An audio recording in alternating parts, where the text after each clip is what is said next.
Husnabad Congress party మండలం అధ్యక్షులు బంకచందు media సమావేశం నిర్వహించారు. ఈ సందర్భంగా ఆయన మాట్లాడుతూ ఉస్నాబాద్ లో బీజేపీ నాయకులు ప్రెస్ మీట్ పెట్టి కాంగ్రెస్ ప్రభుత్వాన్ని మరియు మంత్రి పొన్నం ప్రభాకర్ ని విమర్శించడం సరికాదని అన్నారు. బీజేపీ ప్రభుత్వం కేంద్రంలో 10 సంవత్సరాలు అధికారంలో ఉండి రైతుల కోసం ఏం చేసిందో చెప్పాలని అన్నారు. కరీంనగర్ ఎంపీ బండి సంజయ్ రైతుల పేరు చెప్పి దొంగ దీక్ష చేస్తున్నారని అన్నారు. ఇక్కడ కాదు బండి సంజయ్, మోడీ దగ్గర దీక్ష చేయాలని అన్నారు. దీక్ష అని చెప్పేసి బండి సంజయ్ ఏదైతే దొంగ దీక్ష చేస్తున్నాడో ఇది కాదు.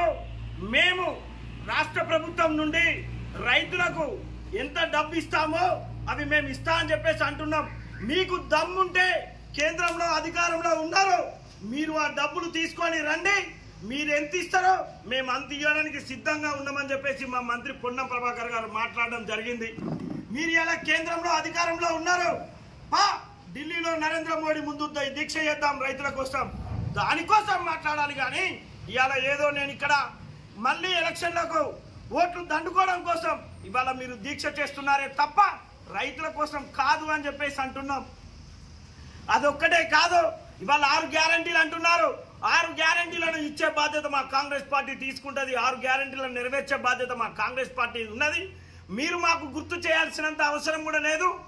మేము ఏదైతే ఉందో ఇప్పటికే మేము 6 గ్యారంటీలలో 4 గ్యారంటీలు కంప్లీట్ చేయడం కూడా జరిగింది.